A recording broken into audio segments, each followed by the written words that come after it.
Are you crazy, Angela? Of course I'm going to tell Tina. Oh, tell her what, exactly? I'm going to tell her that I have proof of what I've known all along, Angela, in my gut. You're no more born again than I am, sweetheart. You're still the same old Angela. So now you sell salvation, but you don't believe a word of what you preach. That's why you walk around in this phony blonde wig. That's why you fake miracles. You paid some poor wino $100 to pretend like he was cured at one of your meetings. That is what I'm going to tell Tina. And you know, while I'm at it, I think I might mention it to Court. I think he might be interested in that, don't you? If you imply to one single person that I'm a fraud, you will be back in jail like that.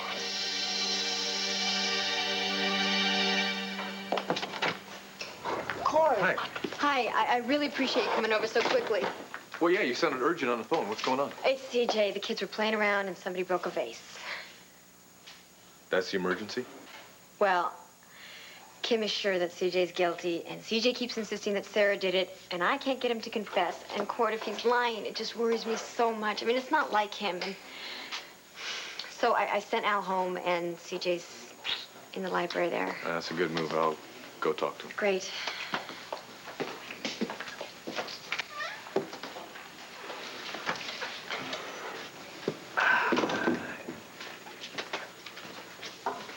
Hey, CJ. How's it going? Good. So, who's winning here? These guys are, but they got scared. No kidding. Oh, they may win yet, because there's nothing wrong with being scared. You know, sometimes it's real scary to admit that you made a mistake. Like if you say, oh, I don't know, if you maybe broke something. You know, it takes a real brave man to come out and tell the truth. But then you know that, right, son?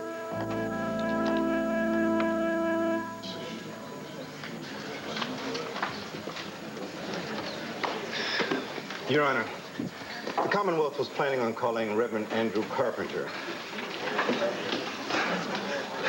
Sorry. I apologize, Your Honor. I had a small family crisis I had to attend to. I'm sorry. Take a moment to catch your breath. We're not going anywhere.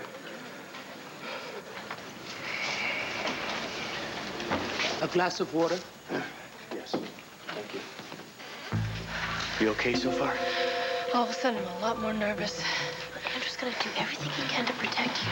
He's one of Hank's key witnesses. I know, but up until now, all the witnesses have been, well, cops and doctors and therapists like you, Sheila. It's been so clinical. And I know you're all behind me, but it's like they've been talking about this faceless woman without a name. But when Andrew starts to testify, it's me he's going to be talking about. The real me.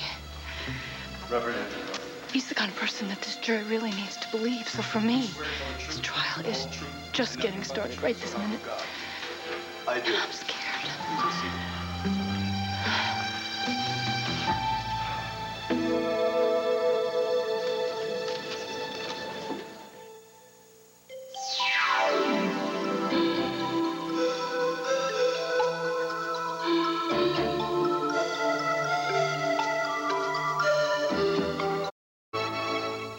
One life. Reverend Carpenter, you stated that on the morning after the spring fling at Kappa Alpha Delta, you opened your rectory door and there was Marty Saybrook on your doorstep. Can you tell us what happened next? She just stared at me. Maybe it was because she finally saw a friendly face, but she just fell apart. And that frightened me, so I reached out a hand to comfort her, not really knowing what was wrong, and she jerked away as if she couldn't bear the thought that someone would touch her. Objection, Your Honor. The witness is drawing conclusions. Sustained. Thank you. You're doing just fine. Now, just tell us what you saw and what you heard. I asked her what was wrong. And she couldn't even speak. The only thing that came out of her were these muffled sobs. I asked her if she was hurt. It looked like she might have been in an accident. Her neck was bruised. Clothes were torn. Her hair was matted down. I asked her if she was mugged. She shook her head no. And then it was as if I had gotten socked in the gut. I realized that she had been raped. Objection, Your Honor. Was the Reverend socked in the gut, or is he offering up another metaphoric conjecture? Objection sustained. Thank you. When you realize what happened, do you mean that Miss Saybrook made it clear at last that she was sexually assaulted? She made it very clear. She had been raped. No way.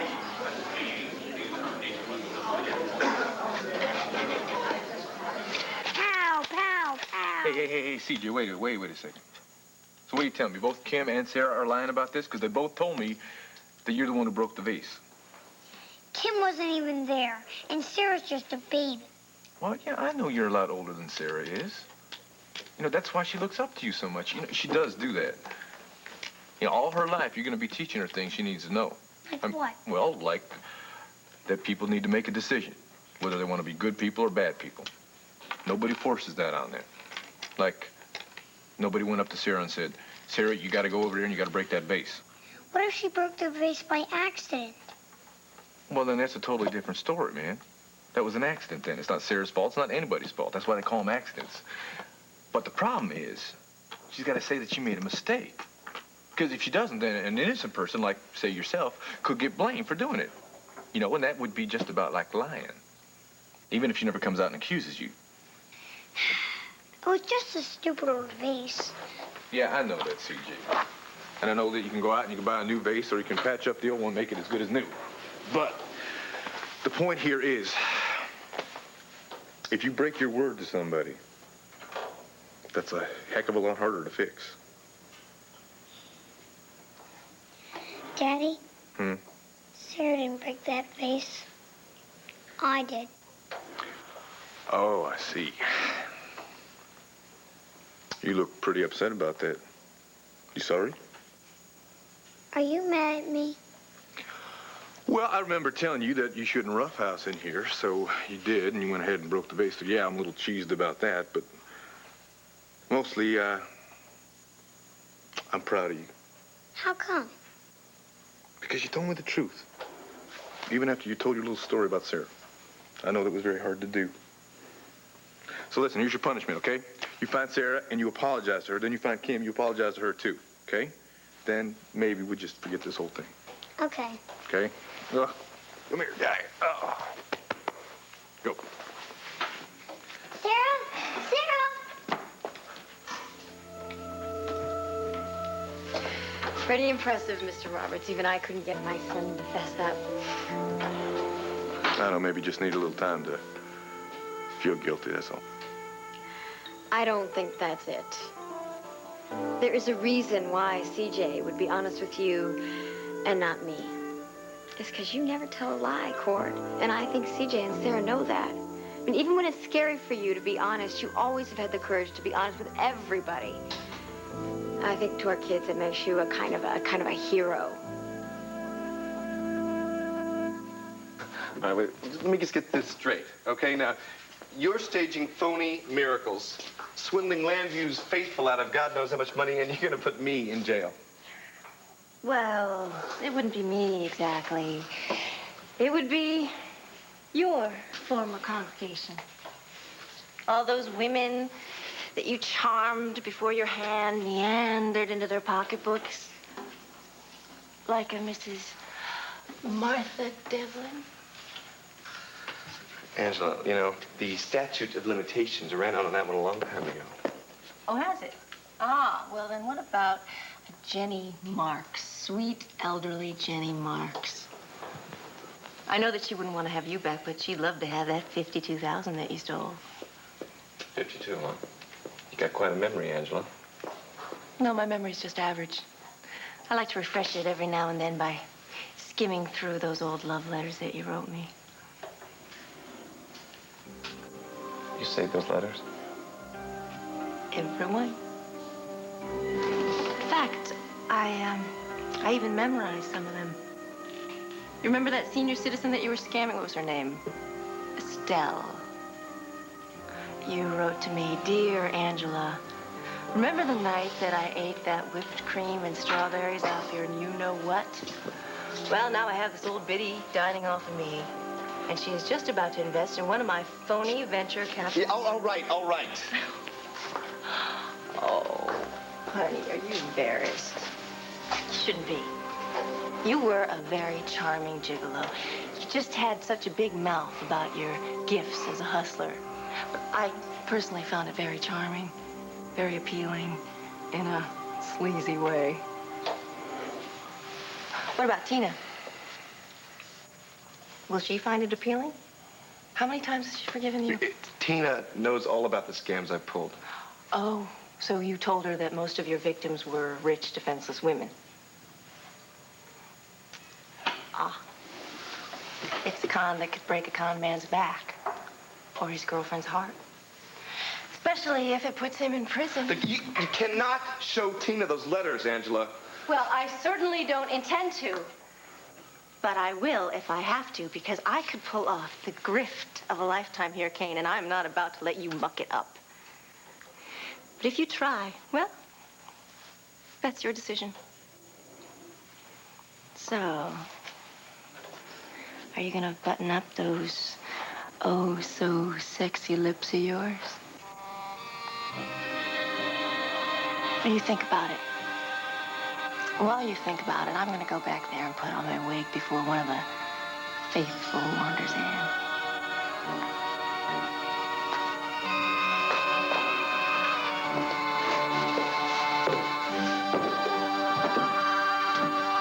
Deal?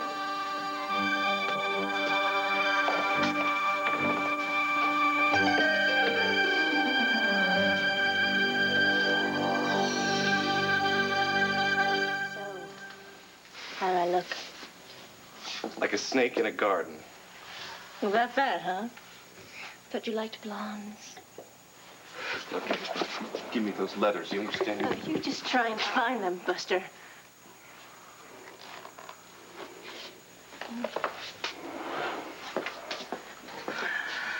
You never will. Baby, you were so stupid to send them. No, I was stupid to care about you.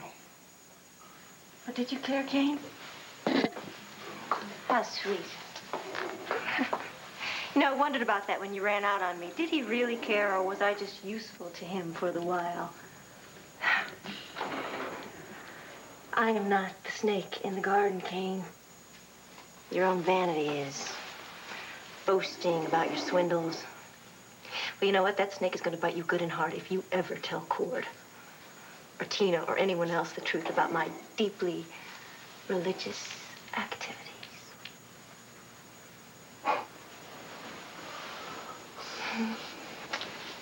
If I keep my mouth shut? The letters stay where they are, in their very own secret place. And no one gets bitten. I'll think about it. And while you're thinking about that, think about that offer that I made you. Landview is a town like a garden, Kane, and it is full of suckers, just ripe for the picking. Honey, if we teamed up again, like the good old days, we could make such an embarrassing amount of money. Just forget it, Angela, all right? Because I'm never working with you again. Is that clear? It's clear.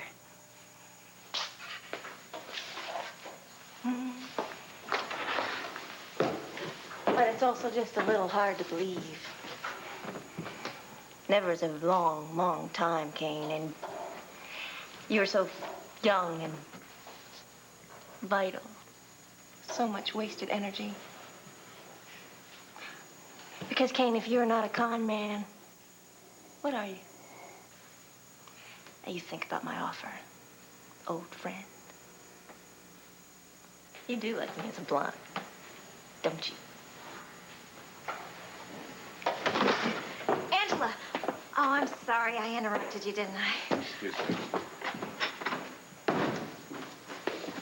Was Mr. Rogan bothering you again? No, everything is in control. You seem so upset. Well, sometimes with non-believers, you have to take a firm stand. That's all.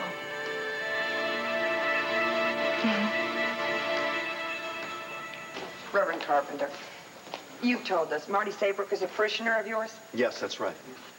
Is she the same parishioner who started a very ugly and untrue rumor about your sexuality last summer? Objection, Your Honor. That question is irrelevant. Miss Saybrook's past behavior is not on trial here, despite Miss Gannon's constant attempt I am to not drag it in. talking about Miss Saybrook's promiscuity here. I am talking about her honesty. Objection! This whole case revolves entirely around the question of veracity. There are no eyewitnesses. There are just the defendants and Miss Saybrook herself. So Miss Saybrook's history of truth-telling, or the opposite, is very relevant. I'm inclined to agree. Objection overruled. Thank you, Your Honor. Reverend Carpenter, did Marty Saybrook start a gossip campaign of deliberate lies against you? You have to understand that she was not physically well and under a great deal of stress. Yes or no? Yes. Thank you. What did she accuse you of? Of molesting a teenage boy in the parish. Ooh. Was it true? In any detail? No, it was not. She lied. To hurt you or to get your attention, for whatever reason, she lied. Was this the last time that Marty Saybrook told a large public lie, as far as you know? Nothing else comes to mind? Nothing at all? In March of this year, didn't you confront a supposed drug dealer on Marty Saybrook's behalf? Yes. Could you tell us why? She wanted him to corroborate that she had been with him on a certain night. That she was with a drug dealer? Was this the same night that Bo Buchanan's wife was killed in an automobile accident? Yes, it was. Miss Gannon, are you going somewhere I want to go? Yes, Your Honor. Yes. Is it true that Marty Saybrook offered up this alibi because she had lied repeatedly to Bo Buchanan and to you about her whereabouts on that tragic night? That, in fact, she had lied so often that Bo Buchanan began to believe himself that she was the driver of the car that forced him off the road and caused the accident that killed his wife? Objection. Irrelevant and argumentative. Your Honor. I'll rephrase it. Did Marty Saybrook tell you that she had lied over and over again to Bo Buchanan? I can call Mr. Buchanan to the stand to refresh your memory. That won't be necessary. Yes, it's true. She told me that she had lied to Mr. Buchanan. Repeatedly? Yes, but that is very different than what happened the night of the rape. Clarification isn't necessary. Marty may have lied in the past. She did not lie Your then. Honor. Wait. Reverend Carpenter. In fact, I had to drag the truth out of her about being raped. She was not flinging accusations or trying to smear anybody's reputation. She was not volunteering anything, nothing at all. I'm a little confused, Reverend. I thought when Marty came to your door, she told you she was raped. Like I said, it was more that I realized she had been raped. Because of something she said? Not in so many words, no. So, are you saying that you were the one that suggested to Marty that she had been raped? Objection, Your Honor. Counsel is doing to the witness what she's accusing him of doing, leading him by suggestion. Sustained. Did Marty Saybrook say to you, I was raped, or did you ask her if she had been raped? I guess I asked her. So the first time the word rape was used, it was you who spoke it. It was you who made the suggestion. I wasn't suggesting anything. The woman had been assaulted. Anyone who had been there would see she was assaulted. You, Reverend, and not Marty Saybrook, who first called it rape. Yes or no? Yes. I have no further questions. Order! Order! Order!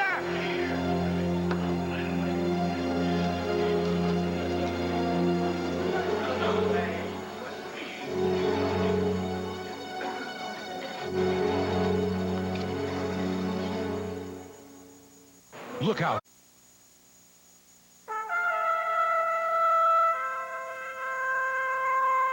There is a reason why CJ would be honest with you and not me. It's because you never tell a lie, Cord. And I think CJ and Sarah know that. And even when it's scary for you to be honest, you always have had the courage to be honest with everybody. I think to our kids, it makes you a kind of a hero.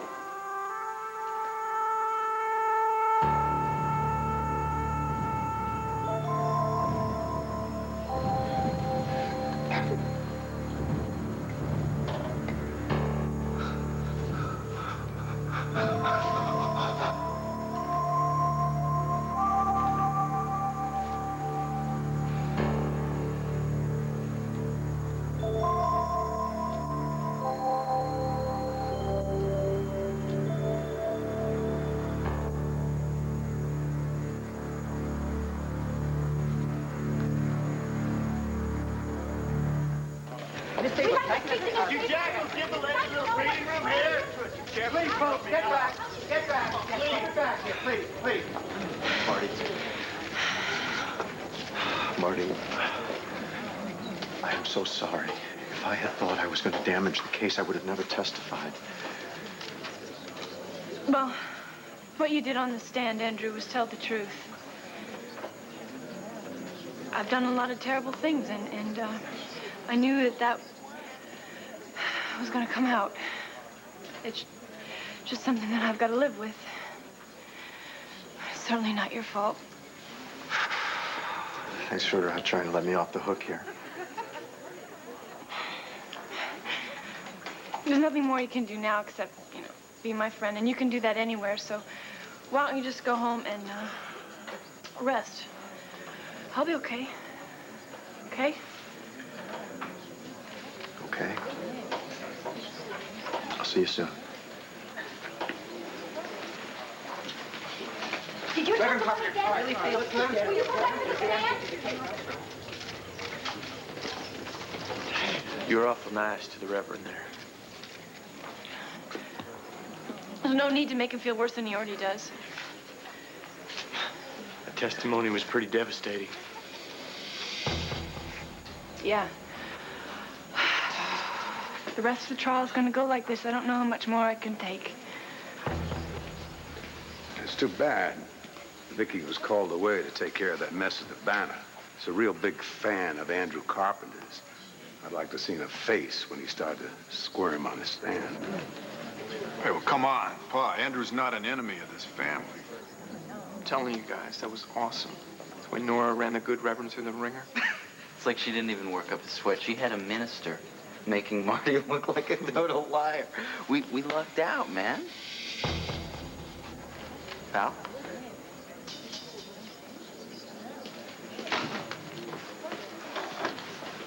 You are the very best. You know that, don't you? Thanks.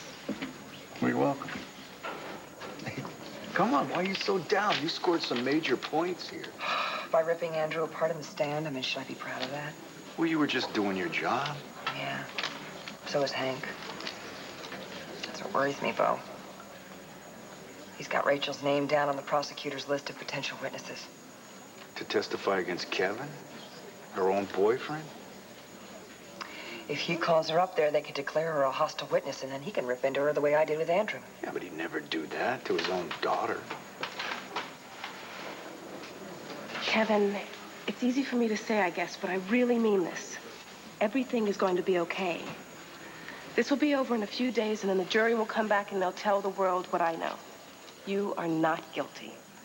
Then you and I, we can start to put this whole mess behind us. Okay?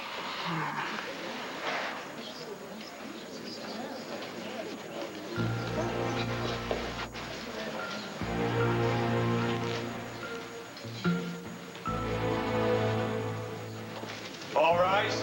The court of the Honorable Barbara Fitzwater is now in session. Be seated. Mr. Gannon, please call your next witness.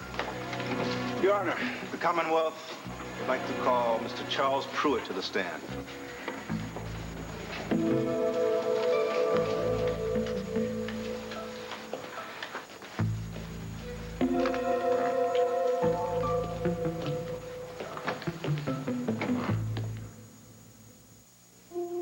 tear-free shampoo is okay for your baby. Mr. Pruitt, you've told us how you met the defendant, Kevin Buchanan. Can you recall when you met the other three defendants, Todd Manning, Zachary Rosen, and Powell Lord? Yes, sir, I remember that night real clearly. Really? Why so clearly? Because the way those guys were carrying on. Objection, Your Honor. If Miss Saybrook's prior conduct is not germane to this trial, neither is the previous conduct of the defendants. Your Honor, I am trying to establish a pattern of sexual aggression and animosity by the defendants toward Miss Saybrook. Objection overruled. Proceed, Mr. Gannon. So, Mr. Pruitt, what happened the night you met the defendants? I was tending bar at Rhodey's that night. It was a couple of months ago, I guess. Marty was there by herself, and those three were drinking. Powell's buddies there had given him a prank to pull off. A kind of initiation. And what was that prank? Make Marty give him her bra, like a trophy or something. Oh, so Mr. Lord just walked up to Miss Saybrook and said, "Can I have your bra?" They started dancing first, and then he asked her, and that kind of flipped Marty out. She tried to push him away, but he wasn't taking no for an answer. Objection, conjecture. Sustained. What did Mr. Lord do? He grabbed her, and he wouldn't let her go. And she yelled to let her go, and that's when I stepped in to break things up. And I ended up in a free-for-all with Powell and Todd and Zach. Sounds like you had a pretty ugly evening that night, Mr. Pruitt. And were you ever a witness to any other displays of this kind of sexual hostility toward Miss Saybrook? Objection, Your Honor. Counsel is asking again for a biased opinion. I'll rephrase. Did you ever see Miss Saybrook with any of the defendants on any other occasion? Yes, I did. One night, I went to Marty's house to say hello, and Todd Manning was there. And had Marty invited him in? No, he just showed up. How do you know that? She said so. And she was trying to get him to leave. Then he started insulting her. He said some pretty scummy things, and I had to kick him out. And then there was another time. And you see, this is the type of person that Marty is. Even after Todd had dumped on her, when he asked her to help him study for a final exam, she was willing to do him that favor. And the way he repaid her was when I walked in on them, he grabbed her and forced her to kiss him. Oh, objection, Your Honor. If all the witness saw was a kiss, then it's just his conclusion that it was forced. I'm not concluding anything here. Todd and his little fraternity brothers were always harassing Marty. Mr. Pruitt. So that wasn't enough for them. They had to finally rape her. Pruitt! Order! Order!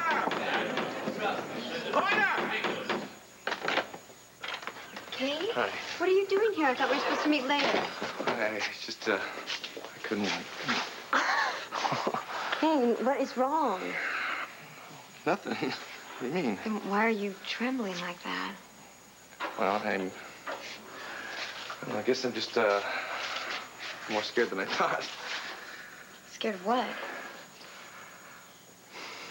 There's something I have to tell you, Tina, and you're not gonna like it. But I just can't lie to you anymore. You don't need to worry about the money. The good Lord will provide, one way or another. Court. Hello, Angela. Rebecca. Well, we'll talk about this later, okay? Well, I don't have to ask you to know that something's wrong. I can see in your eyes that you're in pain. We need to talk, Angela. Can it wait till after the sermon? No, I need to talk to you right now. I was hoping maybe you could tell me what a person's supposed to do when he knows in his heart that someone is a fraud. Well, I would tell you to listen to your heart because Satan often disguises his voice, and it can get you so upset that you jump to conclusions. This isn't something that I've concluded. This is something I know is a fact. Now, there's a fraud standing right here in this room right now.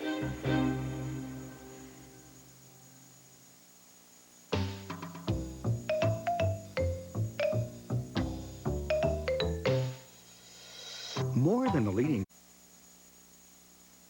Quit worrying, Clint. Kevin's in very good hands. He's going to get through this. Our prayers are with you, son. Bye. Oh, Bo. Over here. 30 seconds of your precious time. By the way, that was Clint. He's doing fine. Well, thank God for that, Pa. Look, I want to get inside. I want to cheer Nora on. She's going to cross-examine Swade Pruitt. That's what I wanted to talk to you about.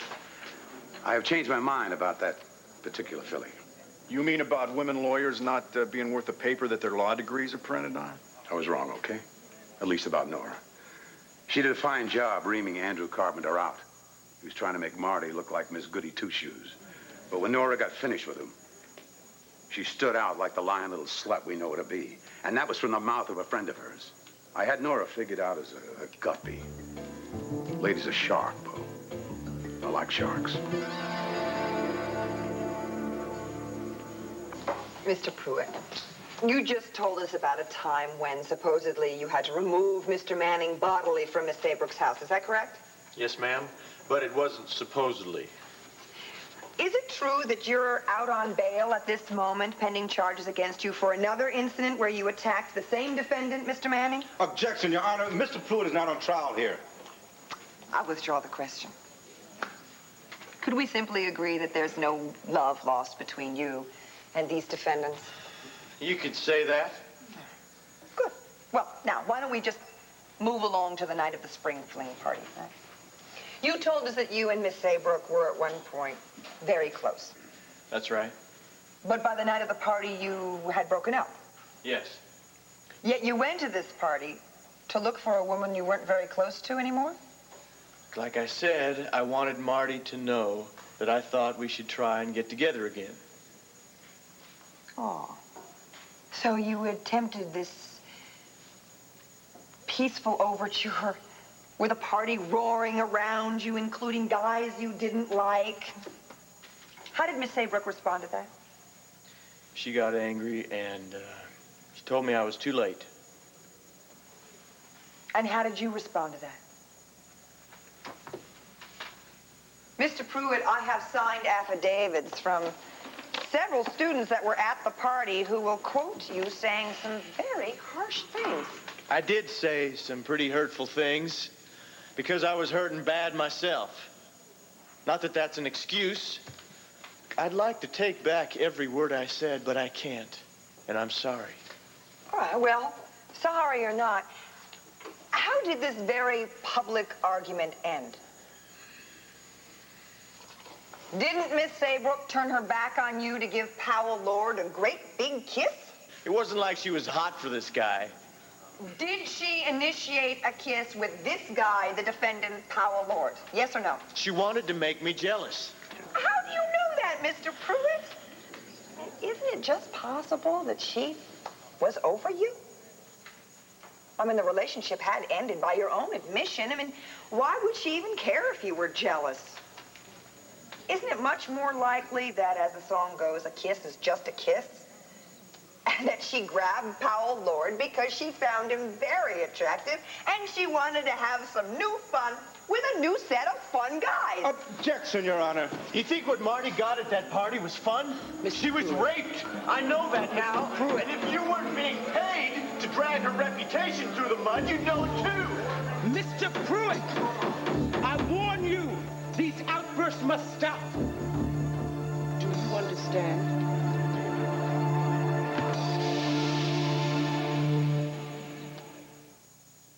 Hi, I'm Walt Willey. I play Jackson Montgomery on All My Children. I asked that my next scene be with a beautiful co-star, and look what they gave me. New Konica Super XG color print film with its sharp picture.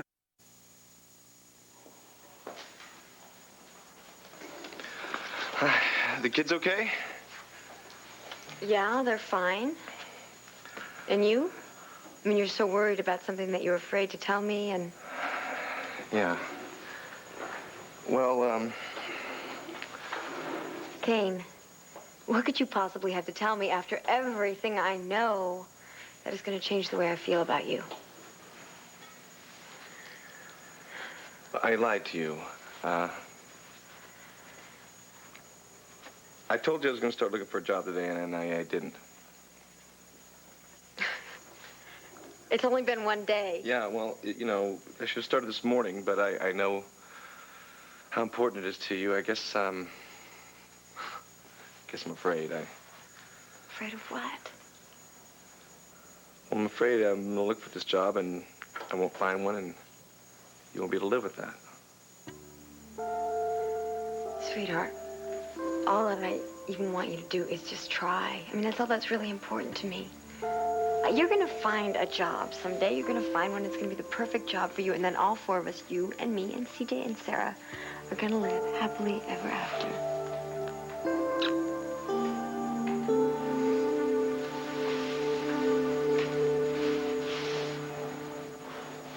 What do you mean there's a fraud in the room now? You're looking at him. Fraud is me.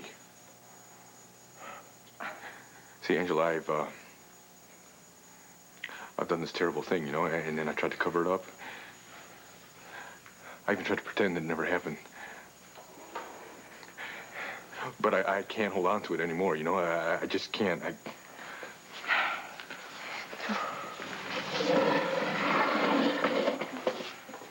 You know, Tina and the kids, they think I'm so brave, so heroic. CJ and Sarah, they're looking at me, you know, like they got all this trust in their eyes. So how am I supposed to tell them that I'm not exactly that trustworthy? I mean, hey, letting down a kid, that's about as bad as you can get, right? What are they gonna do when they find out they're gonna end up hating me? When they find out I'm not this hero, I'm not this brave man, that I can't do half the wonderful things that they think I can do? Court, I think every parent feels inadequate sometimes. Maybe a lot of the time. Now, what about a weak person who does something? Your son does not think that you are weak. That's what's really bothering me right now, you know, because I'm talking to CJ just a little while ago. And he's got this look in his eye of total acceptance. So naturally, that makes me start to think of,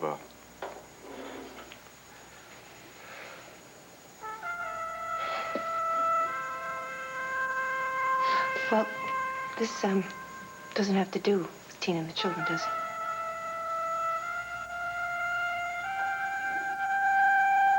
No. No, it really doesn't. It's actually all about Java.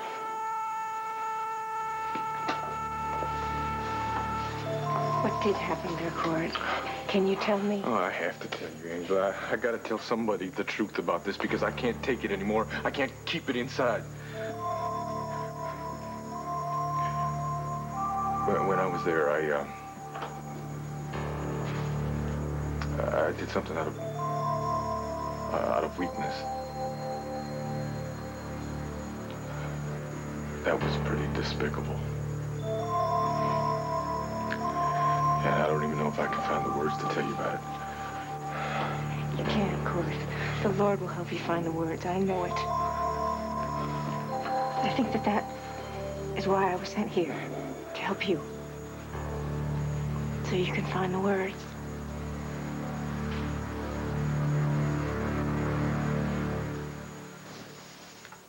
Mr. Pruitt, I'm very intrigued by something that you just said. Marty Saybrook was raped. I know that now. I do know it. I know that now. It's that little word now. Does that mean that at one time you weren't certain if your friend had been raped?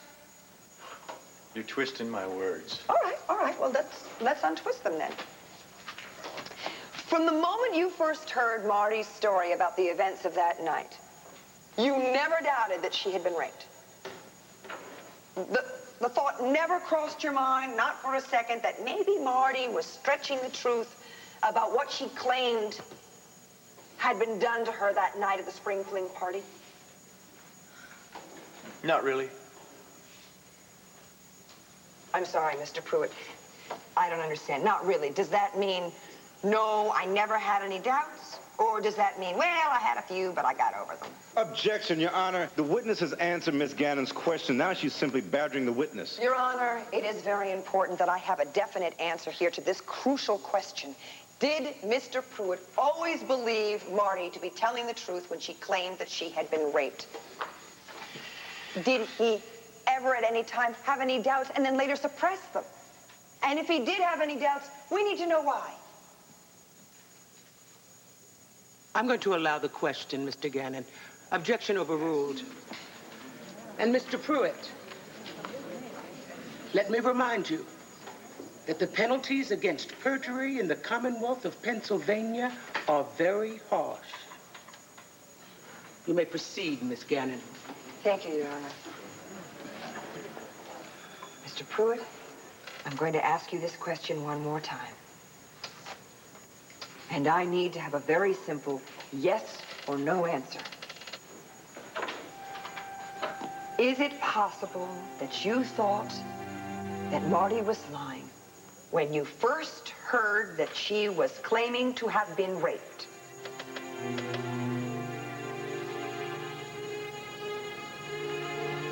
The witness is nodding yes. I need a voice confirmation, please.